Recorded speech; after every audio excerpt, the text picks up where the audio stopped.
Tuition is a private service, and that means pressure, expectations and demands. And in today's episode, I'm going to be talking about how you can protect your business, your reputation, and safeguard yourself and your students while doing private tuition. Hey there teachers, welcome to Miss Estruch Teach and Tell, the podcast where every week I dive into all the tips and tricks that make teaching life so much easier. Whether you're a veteran educator, an early career teacher learning the ropes, or balancing the classroom with being a busy parent, this will help you streamline your workload and bring a bit more balance to your life. You bring the coffee and I'll bring the teach and tell. Hey everyone, and welcome back to Miss Estruch Teach and Tell, your weekly teacher coffee break where I share tips, tools and strategies to make teaching that little bit easier and less overwhelming. I'm your host, Katie Estruch, a former head of biology and head of science, now full-time tutor and education content creator. And today I'm lifting the lid on one of those less glamorous sides of tutoring,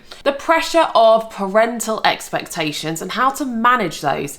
And this is actually a request that I've had, which is such a great idea for a request. And as soon as I saw it, I thought there's so much I can share here that I would love to make it an episode. So whether you tutor full time or you just take on a few students a year on the side of your teaching job, today's episode will give you practical ideas for protecting your boundaries, managing expectations, and avoiding any difficult and potentially nasty situations that might come about from being in private tuition. But first of all, a quick coffee catch up. So this week is the start of June. It's not the start of June when I'm actually posting this, but it is the first week of A-level exams, or the week of the first A-level biology exam anyway. So I have actually had days packed full of tuition, so pretty relevant for today's episode. But yeah, because there's the exam on Thursday, lots of students want to have their lessons before Thursday and also some on extra lessons. So it's been back-to-back lessons supporting those students before crunch time, the final exam. And then this weekend I'm actually away in Seville for a wedding, but it's meant to be 39 degrees C. So I am looking forward to it, but I'm also very fearful of how I'm going to cope. So I've been moaning this week I've been hot, and it's been about 25 in the UK. Anyway, let's get into the main content, starting with how we can manage expectations and protecting yourself when it comes to private tuition. So firstly, tuition is a service, but it's not a guarantee. But when a parent is paying for tuition, they might have the assumption that this investment guarantees improvement. But the truth is, you're just one part of a bigger puzzle. You can't control how much effort the student puts in outside of lessons or what else is going on in their life. So before I take on any new student, I do make this explicitly clear at varying different stages before I start to tutor them. Stage one is actually on my website where I've got my tuition page. I have a disclaimer. I also have my terms and conditions page where I outline this. I also actually have a tuition PDF because I offer one-to-one tuition, but I also have some different options. So I have that as a downloadable PDF that students can download to see what I offer, the prices, and again, I have the disclaimer there. And the main premise of this disclaimer is I do not guarantee grade improvement. It's a very simple but important statement and disclaimer to make because it protects both parties by setting realistic expectations. And I'm going to come back to that concept, but carrying on from this, I have it on my website. I've got the PDF. I have a Google Docs form that people can fill in to register their interest or join the waiting list because I have too many students for how many that request it. So I even have it on that form as well. But then the next stage is if I do have space and then I contact the student directly or the parents, whoever it is that requested the tuition, I don't just reply to the tuition inquiries with my availability. I do make sure I send the tuition PDF again so they can see what I offer, the prices and the disclaimer. And I also always ask, and this is actually on my Google forms that they have to fill in to request tuition, I always ask what grade you're currently working at, what grade are you aiming for. I also ask what do they want me to help them with. Is it a particular topic? Is it skills? So they fill that in. And also I like to get an idea of are they applying for biology or something medicine related at university so I can see what their end goal might be. Now this first of all allows me to personalize personalise my support. I also ask for their exam board actually as well. And also to reinforce that while I'll give them everything I can that they need, improvement does depend on much more than the 1 hour I might spend with them a week. And it's not just something I can do for them. So I gather all that information, but also when I'm communicating with them via email, I ask those questions, and then I do in those emails to start with, make it very clear to them how I run tuition. So I run it online on Zoom. I record the lessons for safeguarding purposes, which I'll come back to later in this episode. I also make it very clear on what I can do to support them, what my experiences are, but I cannot guarantee they will improve because I can do all of this, but unless they're matching that effort and they're following what I'm saying outside of the lessons, then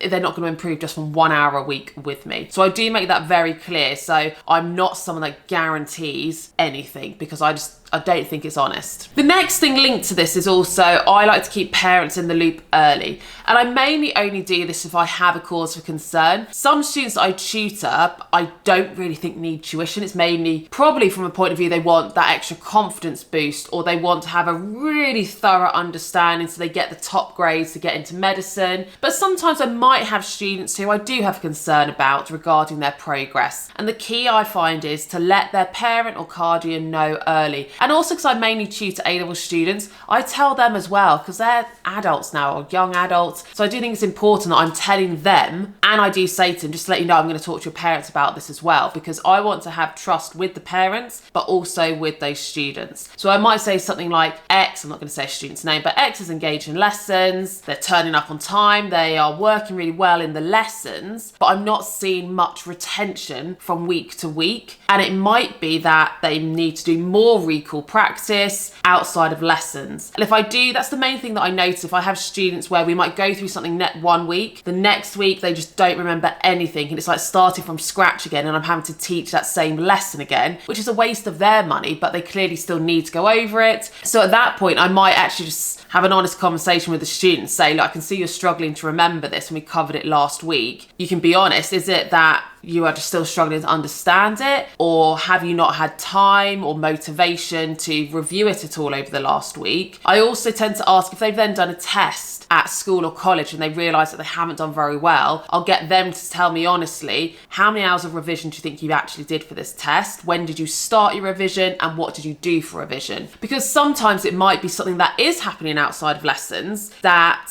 isn't to do with their effort. Maybe they just don't realise how they should be revising or how soon they need to start revising, so I can recommend and change that for them or advise them. But sometimes it might just be they're not putting in the work and they need to hear it from someone else other than just their teacher and just from their parents, and to make them aware that I'm going to have this discussion with your parents as well, just to keep everyone in the loop, because I want you to get the best grade possible. And for that to happen, we need to make these changes and everyone needs to be on board. So I take it from that point of view, but I just think transparency with everyone is the best policy in terms of building trust and relationships. And I completely understand that from a parent's perspective as well, if you are paying for tuition, you want to know it's worth your money and it's not just a waste of money. Because I'm a parent, my kids aren't that age that they'd be getting tuition, but I'm also a teacher, and if I was paying for tuition for my boys, I'd want to know that they were getting the right support, the content was accurate, and that if a tutor or a teacher, but we're just talking tutors today, if a tutor was noticing a red flag about how they were working, I would appreciate it if they told me, because then as a parent I can also do something to support the students. And that's exactly what I do, because regular honest updates builds trust, and also it makes sure that if they do then have a test, it's not a huge shock, and then you don't get the parents coming to you saying, well, why didn't you say that? If you're aware that between lessons they weren't remembering anything, why didn't you tell me? Because maybe I could have checked they were doing the work. And those sorts of situations you can then avoid. Now, next on my list, I have actually mentioned this a few times. It's kind of linked to the disclaimer, but I don't promise what I have no control over. So what I mean by that is, I know that there are some big companies and also some smaller tuition companies or individuals that do make guarantees of grades, or some companies make guarantees of get an A star or your money back, and they use this as a marketing tool. And I get why they do it, but it's not a line that I would ever cross. And I'm not saying that the companies are lying. They would. If you did follow everything that they gave you and said and you didn't get the grade, then you get your refund. But you literally would have had to have done every single part of an online course, every activity,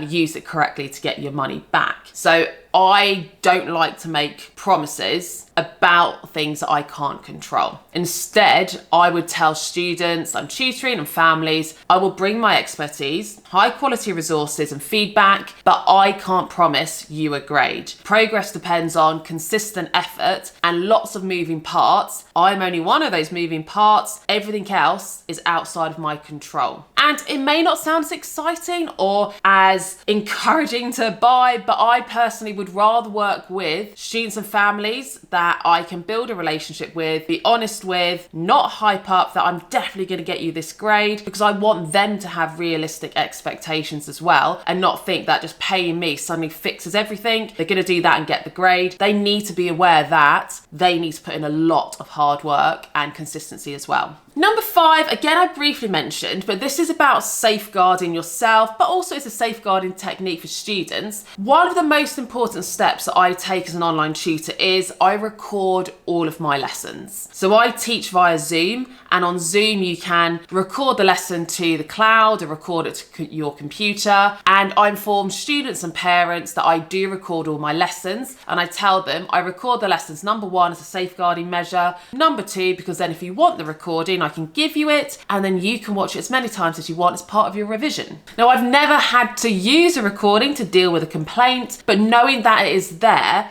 protects me in case of false accusations about behaviour or lesson quality, and it also does act as a deterrent. Not that I think anyone that I tutor would have made a false accusation, but it is there as a deterrent as well against anyone who potentially might want to do that. So if everyone knows the session's being recorded, it encourages professionalism and accountability on both sides. And if you tutor online and you aren't recording your sessions yet, you should start immediately. It's one of the most powerful tools for safeguarding yourself as a professional. And this goes kind of hand in hand with my final point of one of the concerns that you probably have as a private tutor is if you're privately tutoring, you're not in school. And what that means is, unlike classroom teaching, there is no SLT, there's no head of department, there's no union. They're behind you to protect you and to support you as well. So that is why I don't leave anything to chance. And I have a written tuition terms and conditions policy on my website. And also before every Zoom call, I've got it automatically set up. I have a disclaimer and tuition policy that pops up. They can actually only enter the lesson after they tick that box to say they agree to the terms and conditions. So I do make sure they've read them beforehand, but I do have that there as well, so that every lesson they have agreed to my terms of conditions. And you can find those on my website, missestruch.co.uk. I've got my terms and conditions. They're pretty straightforward. They're things like I've said already about disclaimers. I can't guarantee grades. I have a cancellation and refund policy in there as well. So I have a policy of you need to cancel the lesson 24 hours before the time is due, otherwise you will be fully charged. Don't do refunds unless I know it is an error on my behalf, like I had to cancel last minute because I was ill or the boys were ill, or I don't know, maybe my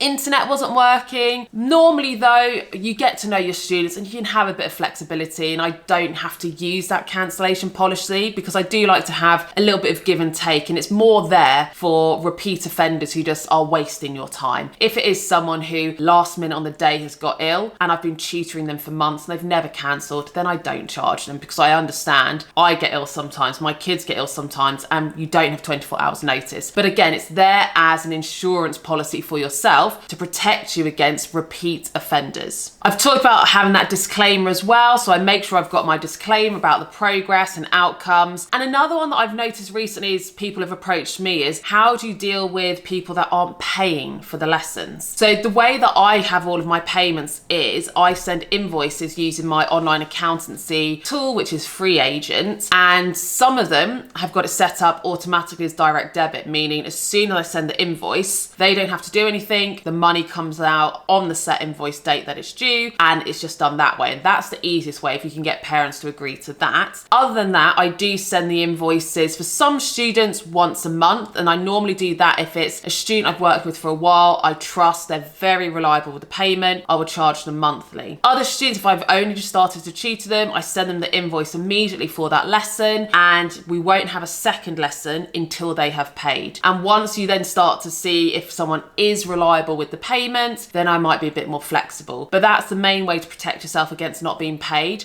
You could always say for the first lesson, I want payment in advance, or you could have, I want payment within 24 hours after the lesson, and there won't be another lesson until that payment is through. And that's, I don't think, unreasonable. You can very clearly say to people, look, it's to protect myself. This is my full-time job. I need to make sure I am getting payment. And if I haven't had the previous payments for the lesson, then I can't give you the next one. And again, that's something you can just tell them before lessons even start. It's all about just being transparent about how you are running your business, what your expectations are as well from that side of things. So all of that might sound quite formal, and maybe it's more formal than you currently do, especially if you're just tutoring on the side rather than it being your full-time business. But having all of those protections in place saves stress, anxiety, and awkward conversations later. If you've put that all out to begin with, and then if they still agree and choose to work with you, then they are clearly fine with it because they're agreeing to how you run your business. So that is it, but let's go into the quick win of the week. This week's quick win is, I would recommend, if you don't already have your disclaimers, your terms and conditions, your cancellation policy, your refund policy, use ChatGPT to write all of this for you. And if you have no idea how to start, then you can use mine as a starting point. Just go to my website, estruch.co.uk, scroll to the bottom, click on terms and conditions, and then you can just copy and paste that into ChatGPT. But